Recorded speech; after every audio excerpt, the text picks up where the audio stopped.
Hello everyone, this is Saumya and welcome back to my channel get enrol with Saumya. आज BEd के lesson plans में plan number 13 discuss करेंगे maths का, जिसका प्रकरण या टॉपिक है घातांक। तो पाठ योजना की स्टार्टिंग हमेशा दिनांक, विषय, प्रकरण, कक्षा, चक्र और अवधि लिखकर की जाती है और हमेशा प्रकरण को अंडरलाइन करके दिखाना होता है। अब सबसे पहला हेडिंग हम यूज करेंगे पाठ योजना में समान उद्देश्य। समान उद्देश्य में आपको 4 से 5 पॉइंट लिखने होते हैं जो आपके सब्जेक्ट से रिलेटेड होते हैं। तो समान उद्देश्य इस प्रकार से हैं: बच्चों में गणित के प्रति रुचि उत्पन्न करना, गणित के समान नियमों की जानकारी करना, दैनिक जीवन में आने वाली गणितीय समस्याओं को हल करने की क्षमता उत्पन्न करना एवं बच्चों में तर्क शक्ति एवं निर्णय लेने की क्षमता का विकास करना। अब अगर विशिष्ट उद्देश्य की बात करें तो विशिष्ट उद्देश्य प्रकरण या टॉपिक से रिलेटेड होते हैं।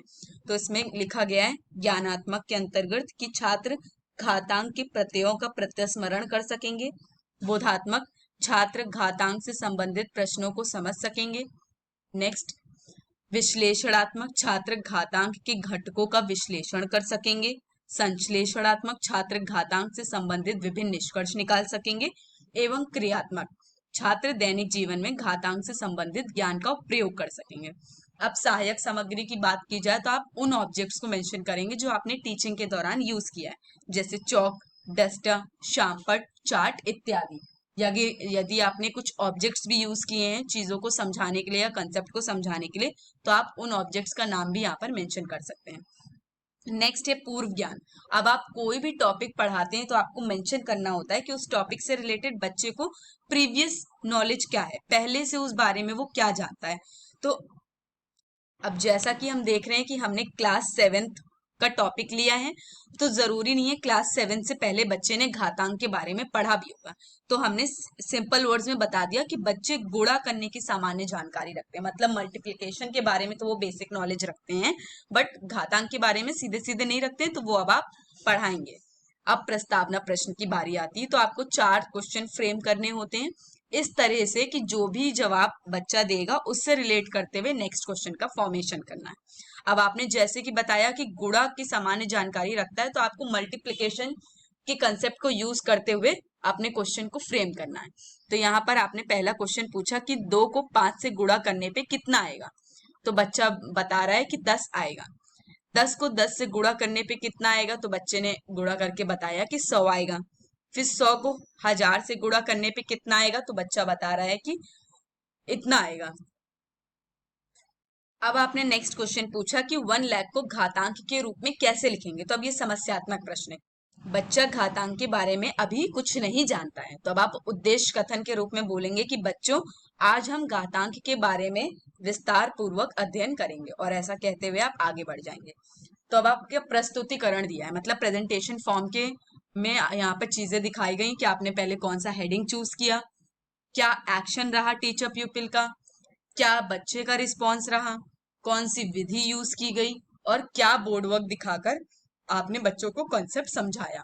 तो पहले आपका सबसे फर्स्ट हेडिंग आपने चूज की घातांक तथा ऋणात्मक आधार पर संख्याओं का संकेतन। अब आप कोई भी चीजें देखिए डायरेक्ट नहीं स्टार्ट कर देते हैं पढ़ाना, आप उससे पहले एक या दो क्वेश्चन पुटअप करते हैं। तो आपने यहाँ पर एक ही क्वेश्चन पुटअप किया कि 10 को 10 से गुणा करने पे क्या आएगा, तो बच्चे ने आपको जवाब दिया कि 100 आएगा। तो अब आप स्पष्टीकरण के दौरान बता रहे हैं कि 1 लाख को आपने इस तरह से ब्रेक किया है, मतलब 10 के मल्टीपल्स में ब्रेक किया है। अब आप बता रहे हैं कि यहाँ गुणन में संख्या 10 लगातार 5 बार प्रयुक्त हुई है। इसे संक्षिप्त रूप में 10 टू पावर 5 लिखा जाता है तथा 10 की घात 5 कहकर पढ़ा जाता है। इस सांकेतिक रूप में संख्या 10 को आधार तथा संख्या 5 को घात कहा जाता है। संक्षिप्त रूप से लिखने की इस विधि को तब भी लागू कर सकते हैं जब आधार एक ऋणात्मक पूर्णांक हो। अब उदाहरण के रूप में आपने बताया है -2 की पावर 3 है, तो मतलब -2 को आप 3 बार मल्टीप्लाई करेंगे तो -8 आंसर आएगा।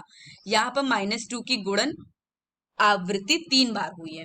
अब उदाहरण के रूप में आपने यहाँ पर 10 की पावर 7 बताया है, तो यहाँ पर लिख दिया है कि यहाँ 10 आधार है तथा 7 घात है। अब जब आप स्पष्टीकरण करेंगे तो बच्चा क्या रिस्पॉन्स करेगा, अब वो ध्यानपूर्वक चीजों को सुनेगा और समझेगा। अब विधि होगी व्याख्यान, क्योंकि अब आप समझाने का प्रयत्न कर रहे हैं। जब आप प्रश्न पूछ रहे थे तब प्रश्नीकरण विधि थी, लेकिन जब समझाने की कोशिश करेंगे तब व्याख्यान विधि होगी। अब आप शामपटकार में इतनी बड़ी डेफिनेशन लिख के बच्चों को नहीं समझाएंगे, आप बहुत ही कम शब्दों का इस्तेमाल करते हुए बच्चों को डायरेक्ट कंसेप्ट समझाएंगे। तो आपने बताया कि 1 लाख लिखा, फिर आपने कैसे उसको 10 के मल्टीपल्स में तोड़ा, फिर आपने कैसे इसको 10⁵ में लिखा, फिर आप बता रहे हैं कि 10 आपका आधार है और 5 आपका घात है। फिर नेक्स्ट एग्जाम्पल लिया आपने कि -2⁵ को आप 3 बार, इसका मतलब है -2 को आप 3 बार लिखेंगे, मल्टीप्लाई करेंगे तो -8 आएगा। फिर अगेन आपने एक नेक्स्ट एग्जाम्पल लिया 10⁷ का, इसमें आपने बताया कि 10 आपका आधार है और जो पावर है वो आपका घात है। नेक्स्ट क्वेश्चन है आप, नेक्स्ट हेडिंग है आपका घातकों के नियम। यहाँ पर विजिबल नहीं है ठीक से, बट मैं आपको बता दे रही हूँ, घातकों के नियम हेडिंग है। तो नेक्स्ट आपने अब फिर से 1-2 क्वेश्चन पूछना है, उसके बाद ही आप स्पष्टीकरण देके कोई चीज समझाएंगे। तो आपने प्रश्न पुटअप किया कि 1000 को घातांक रूप में लिखो, तो बच्चे का क्या प्रतिक्रिया रहेगी, ये आपकी प्रश्नीकरण विधि होगी, क्योंकि आप क्वेश्चन पूछ रहे हैं और बच्चा आपको बताएगा 1000 को 10⁻³ के फॉर्म में लिख सकते हैं। आगे बढ़िए, स्पष्टीकरण करना है अब आपको। अब आप नियम 1 बता रहे हैं, एक ही आधार वाली घातीय संख्याओं का गुणन। अब उदाहरण दिया कि 2⁵ है, 2⁵ है, तो उसका मतलब दोनों की पावर को आप ऐड कर दीजिए, 2⁵ हो जाएगा। ठीक है। नियम 2 बताइए कि एक ही आधार वाली घातांकीय संख्याओं के भाग का नियम। तो आपने यहाँ पर बताया 2⁵ को अगर 2⁵ से डिवाइड करेंगे तो क्या हो जाएगी, पावर माइनस होगी, तो यहाँ पर 2⁵ हो जाएगा। इसी तरह आप थर्ड नियम बताइए कि किसी घात वाली संख्या को ज्ञात करना है। तो 5⁵ इसका मतलब पावर को आप मल्टीप्लाई करिए तो 5⁵12 आंसर आ जाएगा। ध्यानपूर्वक बच्चा सुनेगा, समझेगा, विधि होगी व्याख्यान, और आप इसको बोर्ड पर आसान शब्दों में समझाएंगे। सिर्फ आप इतना लिखिए 2⁵ है, 2⁵ है, तो पावर प्लस कर दीजिए, 2⁵7 आंसर हो जाएगा। फिर 2⁵7 है, 2⁵3 और डिवाइड करना है तो पावर माइनस हो जाएगी। और अगर मल्टीप्लाई के फॉर्म में दिया है तो आप पावर मल्टीप्लाई कर दीजिए तो 5⁵12 हो जाएगी। बिल्कुल कम शब्दों में ही यूज करके आपको शामपटकार दर्शाना है, बहुत बड़ी बड़ी हेडिंग या नियम आपको लिखने की जरूरत नहीं है। नेक्स्ट आगे बढ़ते हैं, लास्ट हेडिंग पे आते हैं, घातकों के अन्य। तो फिर से आप पहले 1 या 2 क्वेश्चन पुटअप करेंगे। तो आपने एक क्वेश्चन पुटअप किया कि -2⁴ को हल करो, तो बच्चा आपको जवाब देगा, इसका आंसर 16 आएगा। और ये विधि कौन सी होगी, प्रश्नीकरण, क्योंकि आपने प्रश्न पूछा है। अब आप नियम 4 बता रहे हैं कि पृथक आधार किंतु समान घातांक वाली संख्याओं का गुणन। मतलब 2⁵ है, अब 3⁵ है, देखिए पावर सेम है और ये आपका आधार डिफरेंट है, तो आप क्या करेंगे, इसको मल्टीप्लाई करेंगे, 6⁴ करेंगे, फिर आप सॉल्यूशन निकालेंगे। नेक्स्ट नियम है पृथक आधार किंतु समान घातांक वाली संख्याओं का भाग। अब आधार सेम है पर आधार अलग अलग है पर आपका घातांक सेम है और डिवाइड करना है, तो पहले आप 8⁵ अपॉन 9⁵ लिखिए, फिर 8/9⁵ आप ऐसे सॉल्व कर सकते हैं। अब आपको यहाँ पर चार्ट दिखाया गया, अगर आपने ये चार्ट यूज किया है तो आप इसका मिनी फॉर्म में भी चार्ट बनाकर, मिनी मतलब छोटा सा चार्ट का मिनी फॉर्म में आप बनाकर यहाँ पर शिक्षण विधि में दिखाएंगे। कुछ नहीं है, घातांक के नियम हेडिंग डाल दीजिए और a⁴m इंटू a⁴n का फॉर्मूला है am+n, फिर a⁴m डिवाइड बाय a⁴n आपका बन जाएगा a⁴m-n। नेक्स्ट है a⁴m⁴n तो a_mn, फिर m⁴a इंटू n⁴a तो mn⁴a, फिर m⁴a divided by n⁴a is equal to m/9 तो इस तरह से आपको सॉल्यूशन प्रोवाइड करना है, यहाँ पर आपको चार्ट फॉर्म लगाना है। नेक्स्ट बोधात्मक प्रश्न पे आते हैं। तो आपने क्वेश्चन का निर्माण किया, 2 या 3 जितने भी आप चाहें, घातांक के नियमानुसार सूत्र लिखो, फिर आपने 2 क्वेश्चन लिख दिए, इसका सॉल्यूशन प्रोवाइड करना है। अब आप इन क्वेश्चन को शामपटकार में सॉल्व करके दिखाएंगे।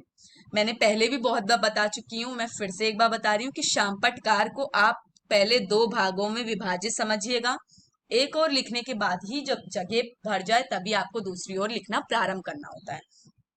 टीचिंग करने का और बोर्ड यूज करने का यही एक तरीका है जो कि बेस्ट माना जाता है।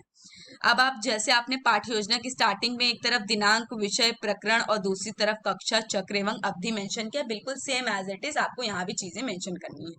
और प्रकरण को अंडरलाइन कभी भी करना मत भूलिएगा, ये एक इंपॉर्टेंट चीज है, ये आप हमेशा इसे याद रखिए। अब घातांक के नियमानुसार सूत्र लिखो, तो आप सारे सूत्र लिख दीजिए, और यही सूत्र मैंने आपको वहां पर चार्ट में भी दिखाए थे, तो आप अगर वहां से आपको क्लियर नहीं हो रहा है तो आप यहाँ वाले फॉर्मूला ही चार्ट में यूज करके क्लास में भी पढ़ा सकते हैं, और छोटा सा मिनी फॉर्म में चार्ट बनाकर आप पेस्ट भी कर सकते हैं। अब आता है नेक्स्ट निरीक्षण का। जब बच्चा ये बोर्ड वर्क अपनी कॉपी में करेगा तो टीचर की क्या रिस्पॉन्सिबिलिटी होती है, वो क्लास में घूम घूम कर देखेगा कि बच्चा काम कर रहा है कि नहीं, तो यही काम आपको करना है। अब नेक्स्ट आता है पुनरावृत्ति प्रश्न, मतलब रिवीजन करवाएंगे आप लास्ट में।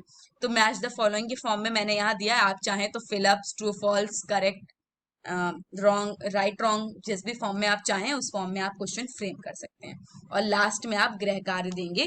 तो मैंने यहाँ पर 2 क्वेश्चन दिया, आप चाहें तो इससे ज्यादा भी क्वेश्चन दे सकते हैं। तो आज के लिए बस इतना ही। Please don't forget to like, share and subscribe. Keep supporting, keep learning. Thank you.